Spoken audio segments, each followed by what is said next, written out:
హైడ్రా ఆఫీసర్లు ఇన్ని దినాలు చెరువులు చెరబట్టి కుంటలు గూడిపి బంగ్లాలు కట్టుకున్నోళ్ళ పని పట్టిరు కదా. ఇప్పటి సంది చెరువులు చెరబట్టినోళ్ళనే కాదు, ఉన్న చెరువులు కుంటలు వాగులు వంకలు కాపాడే పని కూడా పెట్టుకున్నారట.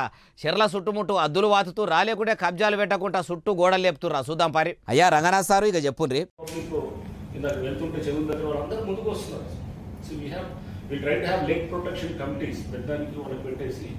అక్కడి నుంచి సోర్స్ ఏమన్నా మురికి నీళ్ళు వస్తుంటే కనుక ఎక్కడి నుంచి వస్తుందో వాళ్ళ నుంచే మనం తీసుకుంటాం. అంటే పబ్లిక్ పార్టిసిపేషన్ తోటి ప్రజల్ని మనం దీంతో తీసుకుంటే కనుక I don't think it is will have any difficulty in checking this.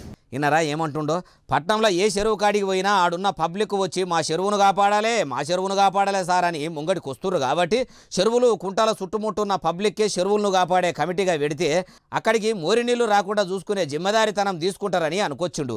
ఇప్పటి సంది చెరువులు చెరబట్టాలనుకుంటున్న పనే కాకుండా చెరువుల మోరి నీళ్లు కలవకుండా కూడా హైడ్రా ఆఫీసర్లే చూసుకుంటారట.